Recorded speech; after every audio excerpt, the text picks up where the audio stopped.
하나님의 은혜와 축복이 사랑하는 성도님들 가운데 가득하기를 기도드립니다. 오늘도 예배 가운데 임하시는 주님의 은혜를 누리고 그 은혜로 한 주간도 주님의 행복을 누리는 복된 삶이 되기를 주님의 이름으로 기도드립니다. 우리 옆에 계신 분과 인사 나누겠습니다. 사랑합니다. 축복합니다. 사랑합니다. 축복합니다.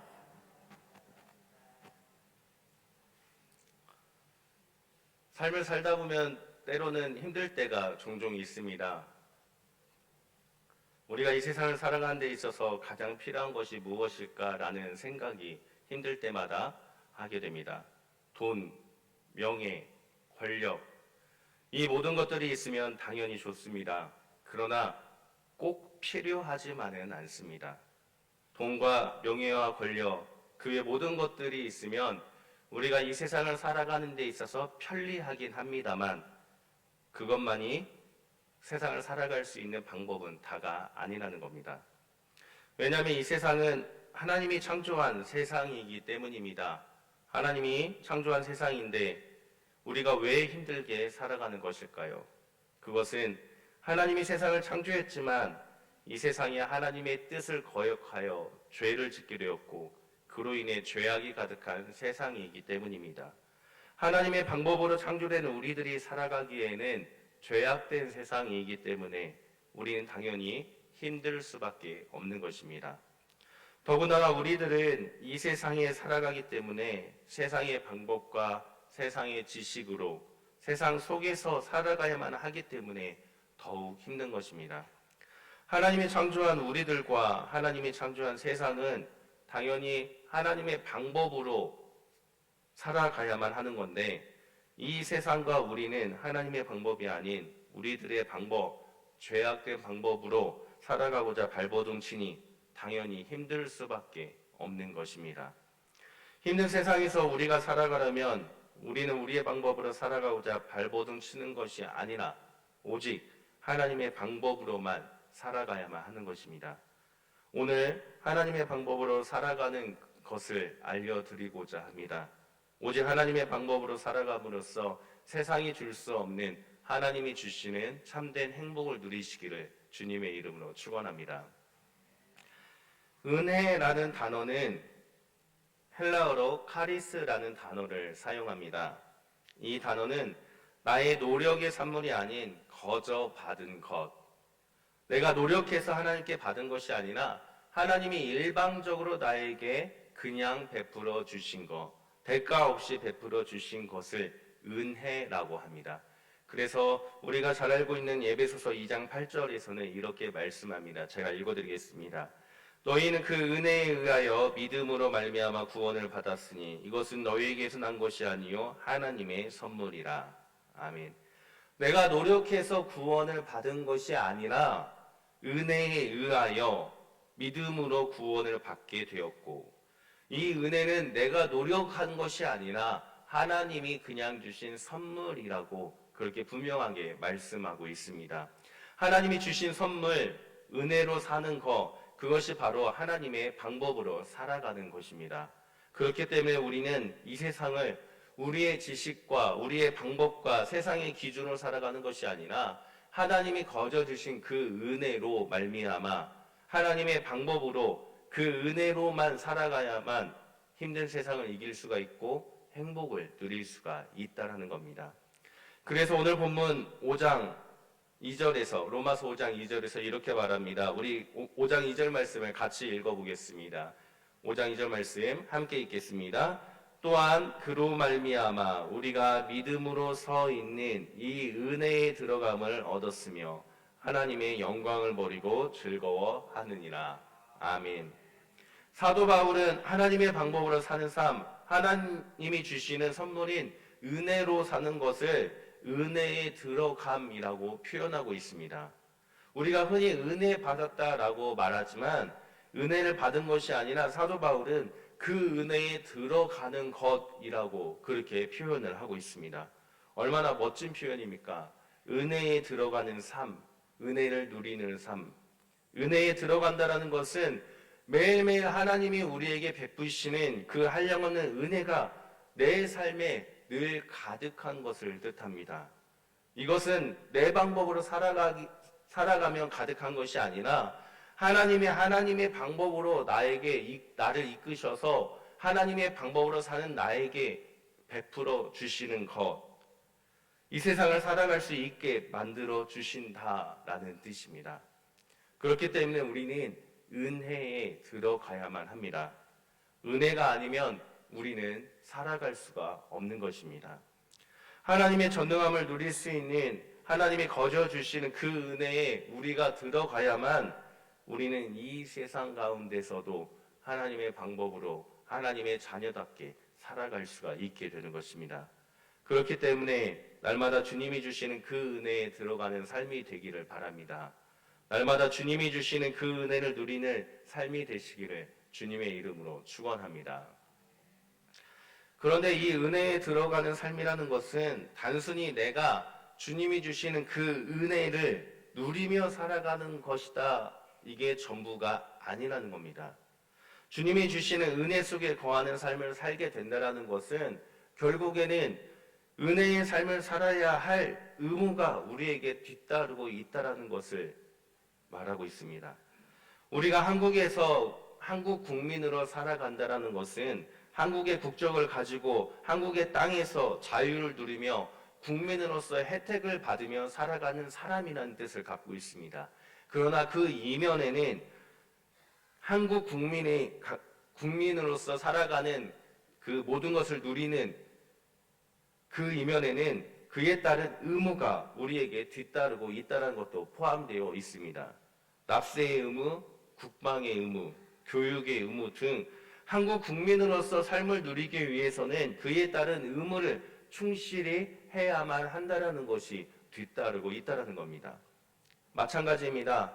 우리가 하나님의 은혜 속에 들어가고 하나님의 은혜로 살아간다는 것은 그 은혜를 누리며 살아가기 위한 은혜의 의무가 우리에게 뒤따르고 있다는 겁니다. 오늘 함께 성경을 통해서 그 은혜의 의무가 무엇인지, 우리가 은혜의 삶을 살기 위해서 어떠한 의무를 다해야 되는지에 대해서 함께 말씀을 나누도록 하겠습니다. 첫째로 우리는 은혜로운 말을 해야 할 의무가 우리에게 있습니다. 누가복음 4장 21절 22절 말씀을 제가 읽어드리겠습니다. 이에 예수께서 그들에게 말씀하시되 이 글이 오늘 너희 귀에 응하였느니라 하시니 그들이 다 그를 증언하고 그 입으로 나오는 바 은혜로운 말을 놀랍게 여겨 이르되 이 사람이 요셉의 아들이 아니냐. 아멘.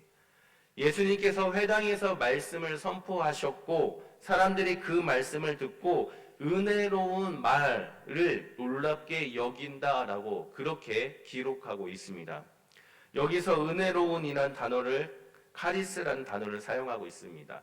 은혜에 들어간 사람, 은혜를 입은 사람은 은혜로운 말을 해야 한다라는 것을 우리에게 말하고 있는 것입니다. 은혜의 말씀을 놀랍게 여긴다라는 건 주님의 입에서 흘러나온 그 말씀 자체가 은혜였기 때문에 놀랍다라는 겁니다.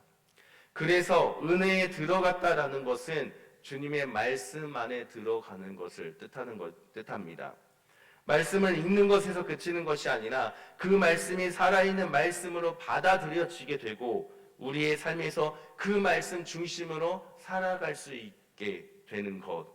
말씀 자체가 나를 이끌게 되고 말씀이 기준이 되어서 말씀이 아니면 살아갈 수 없는 삶, 그 삶이 말씀 안에 들어가는 삶, 은혜로운 말을 하는 삶이라는 겁니다.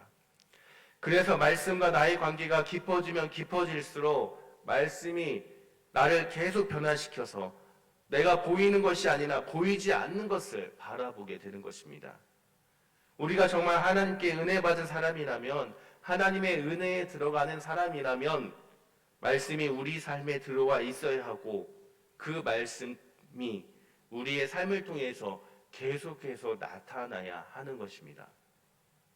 그래서 우리가 입을 열면 은혜로운 말을 하게 되고, 우리가 입을 열면 나를 자랑하고 나를 간증하는 것이 아니라 오직 하나님의 말씀만을 하게 되고, 우리가 입을 열면 오직 예수 그리스도의 복음만을 말하게 되는 것입니다. 이것이 은혜에 들어간 사람이 하는 은혜로운 말에 대한 의무인 것입니다. 사랑하는 성도님들, 오직 은혜 안에 들어감으로 주님의 말씀만을 전하는 성도님들 되시기를 주님의 이름으로 간절히 축원합니다. 두 번째로 우리가 해야 될 의무는, 은혜로운 말 다음에 해야 될 의무는 사랑해야만 하는 의무가 우리에게 주어집니다. 은혜에 들어간 사람은 사랑을 당연히 해야 한다는 겁니다. 어떤 사랑입니까? 예수님처럼 하나님과 이웃에게 사랑을 받아야 하고 그 사랑으로 사랑을 해야 하는 것입니다. 누가복음 2장 말씀을 제가 또 읽어드리겠습니다. 예수는 지혜와 키가 자라가며 사람과 사람에게 더욱 사랑스러워 가시더라. 아멘. 예수님의 12살 시절의 모습입니다. 성경은 그 모습을 기록하기를 지혜와 키가 자라가며 하나님과 사람에게 더욱 사랑스러워한다라고 말씀하고 있습니다. 여기서 사용된 이 사랑스러워라는 단어가 우리가 생각하는 러브가 아니라 카리스, 은혜라는 단어를 사용하고 있습니다.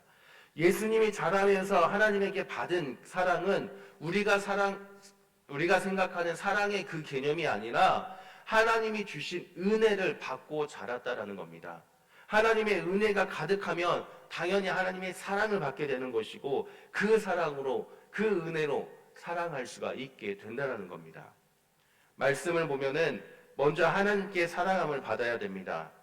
은혜 안에 들어간다는 것이 하나님이 주신 은혜가 내 안에 가득함을 뜻하고 하나님이 주신 그 은혜를 우리가 구원을 받았다라고 말씀하셨기 때문에 우리 안에 하나님의 사랑이 가득해진다는 겁니다. 즉 우리가 은혜를 받았다라는 것은 하나님이 주신 것이고 그 은혜는 결국 하나님께로부터 사랑을 받았다라는 것을 의미하는 것입니다. 하나님과의 관계가 회복되면 하나님께로부터 사랑이 주어집니다. 사람은 자기 스스로 남을 사랑할 수가 없습니다. 왜냐하면 우리들은 모두가 다 똑같은 죄인이기 때문입니다. 어둠 가운데 있는 사람은 그 어둠을 밝힐 수가 없습니다. 어둠을 밝히는 빛이 비춰져야만 그 빛이 반사되어서 어둠을 밝힐 수가 있는 것입니다. 그렇기 때문에 하나님으로부터 받은 그 사랑을 우리가 받아야만 그 사랑으로 우리가 다른 사람을 사랑할 수가 있게 된다는 겁니다. 그래서 앞서 읽어드린 말씀에서 하나님과 사람에게 사랑을 받는다라고 할 때 하나님이 먼저 기록되어 있는 것입니다. 하나님에게 받은 그 은혜로 하나님의 사랑을 받게 된다면 우리는 사람에게서 사랑 역시 받을 수가 있다는 겁니다. 또한 이것은 내가 받는 것에 그치는 것이 아닙니다. 예수님께서 자라면서 하나님의 은혜로 하나님께 사랑을 받고 사람들에게 사랑을 받았다. 그것에 끝난 것이 아니라 나중에 예수님은 하나님을 사랑하셔서 십자가의 죽음으로 표현해 주셨고 원수까지도 십자가에서 사랑함으로써 그 사랑을 다시 사람들에게 돌려주었다라는 겁니다. 은혜에 들어간다라는 것은 하나님의 사랑을 내가 충분히 받으며 또한 사람들에게도 그 사랑을 인정을 받는 것입니다. 그러나 그것에서 끝나는 것이 아니라 내가 은혜를 받고 사랑을 받게 되었다면 그 은혜와 사랑을 이제는 하나님을 사랑하는 것으로 응답해야 되고 이웃을 사랑하는 것으로 표현하는 것이 은혜에 들어간 자의 의무라는 뜻입니다. 세상을 살아가다 보면 때로는 증오하는 사람이 생길 수가 있습니다. 때로는 원수 맺는 경우도 있습니다. 때로는 내가 상처를 받는 경우도 종종 생깁니다.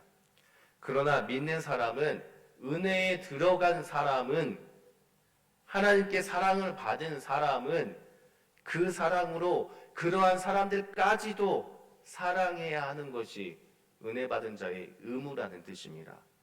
하나님의 은혜와 사랑이 내 마음에 가득한다라는 것은 나의 인간적인 감정이 아니라 하나님의 은혜가 가득하기 때문에 내 마음이 아니라 하나님의 은혜에 힘입고 하나님의 사랑에 힘입어서 사랑할 수밖에 없는 삶을 살아가야만 하는 것, 그것이 은혜 받은 자의 의무라는 겁니다.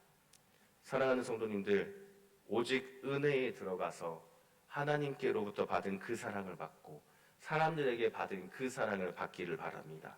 그리고 그 사랑으로 하나님을 사랑하고 그 사랑으로 이웃을 사랑하기를 바랍니다. 오직 하나님의 그 사랑으로 우리의 모든 아픔과 슬픔과 환난을 이겨내는 은혜에 들어간 삶을 사시기를 주님의 이름으로 간절히 기도드립니다. 세 번째로 은혜에 들어간 사람은 칭송해야 할 의무가 우리에게 있습니다. 사도행전 2장 47절 말씀을 제가 읽어드리겠습니다. 하나님을 찬미하며 또 온 백성에게 칭송을 받으니 주께서 구원받는 사람을 날마다 더하게 하시니라. 아멘. 이 칭송이라는 단어는 칭찬하다라고 우리가 해석할 수가 있습니다. 그런데 헬라 원어에서는 단순히 이 칭찬을 뜻하는 것이 아니라 이 단어는 카리스, 은혜를 나타내는 단어로 사용하고 있다는 겁니다. 무슨 뜻입니까? 우리가 은혜를 받았다라는 것은, 우리가 은혜에 들어간다라는 것은 우리가 하나님께 칭찬과 격려를 받았다라는 것을 의미합니다.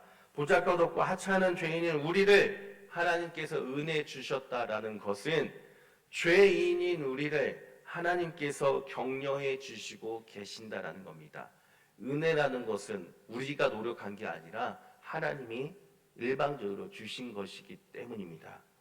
하나님의 은혜를 받은 우리는, 하나님의 칭찬과 격려를 받은 우리는 은혜에 들어간 삶을 살게 되면 그 은혜에 힘입어서 하나님을 칭송해야 되는 것이고, 그 은혜에 힘입어서 사람들을 격려해 줘야 한다는 겁니다. 그것이 은혜에 들어간 자의 삶이라는 것입니다. 예수님을 만난 사람들, 예수님의 능력으로 질병을 치유받은 사람들은 한결같이 하나님을 찬송합니다. 그들이 치유함을 받게 된 것은 그들의 노력으로 인해서 치유함을 받은 것이 아니라 오직 하나님의 은혜로 일방적으로 거저 치유함을 주셨다라는 겁니다. 그래서 치유함을 경험한 사람들은 자신이 은혜를 받았기 때문에 당연히 그 은혜를 다시금 하나님께 칭송하는 것입니다. 성경을 보면 은혜를 경험한 사람들, 은혜로 말미암아 모든 질병이 치유된 사람들은 그 은혜 때문에 하나님을 높여서 칭송하고 모든 사람들한테 그 하나님을 자랑합니다. 마찬가지로 우리 역시 하나님의 은혜로 말미암아 구원을 받았고 하나님의 은혜로 말미암아 칭찬과 격려를 받았기 때문에 이제는 우리가 하나님을 높이며 우리가 다른 사람들에게 하나님만을 나타낼 수 있는 사람들이 되어야만 하는 것입니다. 그리고 예수 그리스도를 믿는 사람들과 함께 주님을 높일 수 있도록 격려해야만 할 의무가 바로 은혜에 들어간 자가 갖춰야 될 의무라는 것입니다. 그렇기 때문에 오직 주님만을 높이며 서로 간에 격려함으로써 은혜에 들어가는 교회와 성도님들 되시기를 주님의 이름으로 간절히 기도드립니다. 네 번째로 은혜에 들어간 우리들은 주님의 마음을 닮아야 할 의무가 우리에게 있습니다. 사도행전 24장 말씀을 제가 읽어드리겠습니다. 이태가 지난 후 보르기오 베스토가 벨릭스의 수임을 이어받으니 벨릭스가 유대인의 마음을 얻고자 하여 바울을 구류하여 두니라. 아멘. 사도 바울이 구류돼서 로마로 압송되기 전에 신문을 받는 모습을 기록하고 있습니다. 이때 벨릭스 총독은 유대인들의 마음을 얻기 위해서 바울을 구류했다라고 그렇게 기록하고 있습니다. 여기서 사용된 이 마음이라는 단어가 보통은 카르디아라고 하는데 은혜라는 단어를 사용하고 있습니다. 벨릭스는 유대인의 마음을 얻고자 바울을 구류했습니다. 그러나 예수님을 믿는 우리들은 누구의 마음을 얻어야 됩니까? 바로 예수 그리스도의 마음을 얻어야만 합니다. 은혜에 들어간 사람은 오직 예수 그리스도의 그 마음을 얻어야 할 의무가 있다라는 뜻입니다. 예수님의 마음이 어떠한 마음입니까? 빌립보서 우리가 너무나 잘 알고 있는 말씀을 제가 읽어드리겠습니다. 너희 안에 이 마음을 품으라. 곧 그리스도 예수의 마음이니 그는 근본 하나님의 본체시나 하나님과 동등됨을 취할 것으로 여기지 아니하시고 오히려 자기를 비워 종의 형체를 가지사 사람들과 같이 되셨고 사람의 모양으로 나타나사 자기를 낮추시고 죽기까지 복종하셨으니 곧 십자가에 죽으심이라.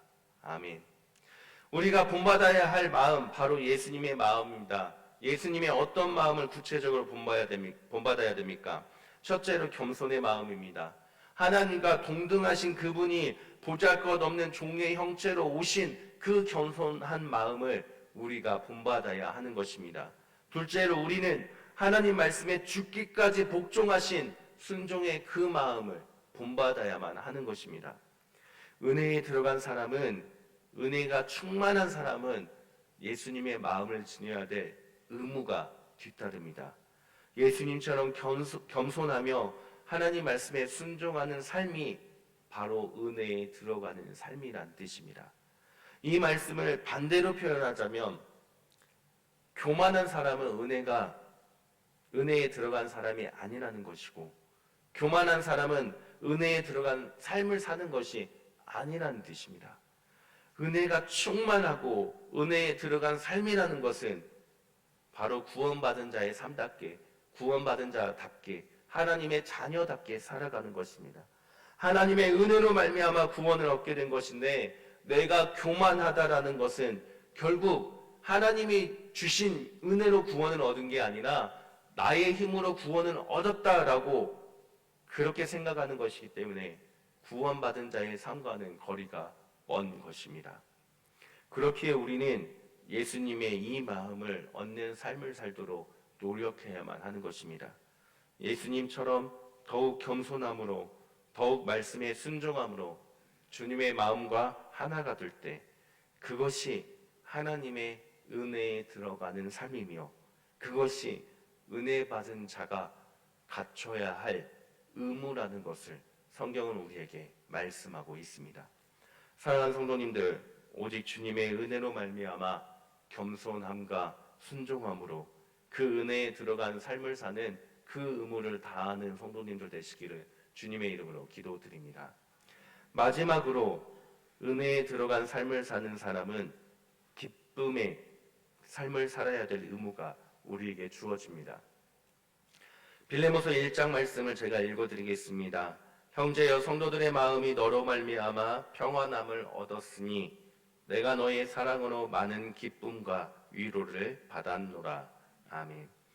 내가 너의 사랑으로 많은 기쁨과 위로를 받았노라. 여기서 기쁨이라는 단어가 카리스, 은혜라는 단어를 사용하고 있습니다. 우리가 은혜 받았다라는 것은 하나님의 기쁨을 얻었다라는 것을 뜻합니다. 그래서 바울은 항상 기뻐하라라고 말씀한 것입니다. 은혜를 받았으면 항상 기뻐해야만 합니다. 하나님이 주시는 기쁨이 우리 안에 있기 때문입니다. 그러나 이 세상을 바라보며 세상에 살아가다 보면은 우리는 기뻐해야만 하는 일들만 있는 것이 아니라 그렇지 않는 일들이 종종 있습니다. 그럼에도 분명하게 죽을 수밖에 없는 우리를 살려주시고 영원한 생명을 주신 놀라운 구원, 그 구원이 있기 때문에, 하나님이 주시는 그 기쁨이 우리 안에 있기 때문에 구원받은 자, 은혜에 들어간 사람은 기뻐할 수밖에 없는 것입니다. 그래서 우리는 항상 기뻐해야 됩니다. 삶이 힘들고 삶이 기쁨이 없더라도, 세상을 바라보면 기쁨이 없지만 하나님이 주신 은혜가 우리 가운데 있기 때문에, 세상을 바라보는 것이 아니라 하나님이 주신 은혜를 바라보기 때문에 우리는 어려운 가운데서도 기뻐할 수가 있는 것입니다. 이 기쁨은 나만 간직하는 기쁨이 되어서는 안 됩니다. 하나님이 죽어가는 영혼을 살리시어 기뻐하신 것처럼 구원받은 나만의 기쁨이 되어서는 결코 안 되는 것입니다. 예수님을 믿음으로써 하나님의 은혜를 받아 구원을 받은 우리 모두가 이곳에서 예배를 드리는 모든 성도님들의 그 삶이 기쁨의 삶이 되어야 하는 것입니다. 하나님이 주신 은혜로 받게 되는 이 기쁨은 이곳에 계신 모든 성도님들을 통해서 퍼져나가서 성도님들의 가정과 교회의 기쁨이 되어야 되고, 성도님들을 통해서 이웃들이 기뻐할 수 있는 기쁨이 되어야만 하는 것입니다. 교회 안에서 불평과 불만과 시기와 서로를 깎아내리는 많은 비방의 말들, 물론 우리 교회는 그렇지 않지만 주님이 주신 그 기쁨으로 말미암아 그 모든 것들이 덮어져야만 됩니다. 그 모든 것들이 사라져야만 됩니다. 은혜를 받았으면, 구원을 받았으면 구원받은 자답게 은혜 가운데 들어가서 그 기쁨으로 살아가야지. 어찌하여 불평과 불만과 마음을 헐뜯으며 살아가겠습니까? 그것은 은혜를 제대로 누리지 못하고 은혜에 제대로 들어가지 못한 자의 삶이라는 겁니다. 레위기 말씀에 보면 불평과 불만과 부정적인 말을 하는 사람과는 그 자리에 함께하지 말라라고 명시되어 있습니다. 왜 그렇습니까? 그 자리에 함께하게 되면 그 부정적인 것들이 나한테 전염이 되기 때문에 나 역시 습관적으로 불평과 불만이 나오게 되기 때문에 그것은 하나님의 은혜에 들어간 그 삶이 아니라서 아예 그 자리조차 함께하지 말라고 그렇게 말씀하고 있는 것입니다. 사랑하는 성도님들, 불평, 불만, 부정적인 말을 하는 자리에 앉지도 말고 함께 하지도 마시길 바랍니다. 우리는 은혜 받은 자이기 때문에, 세상의 사람들과 다른 은혜 받은 자이기 때문에 우리는 은혜를 누리며 주님이 주신 기쁨만을 가지고 살아가는 자이기 때문에 그들과는 거리를 벌릴 수밖에 없는 것입니다. 사랑하는 성도님들, 우리는 하나님이 주신 은혜에 들어가야만 이 세상을 살아갈 수가 있습니다. 주님의 은혜가 아니면 우리는 살아갈 수가 없는 존재입니다. 하나님이 창조한 세상, 하나님의 방법으로 살아가야 행복한 것이지 어찌 우리들의 지식과 우리들의 방법으로 살아가고자 발버둥 치며 살아가겠습니까? 그러기 위해서 우리는 주님이 주신 은혜에 사도 바울의 표현처럼 은혜에 들어가는 삶을 살아야만 하는 것입니다.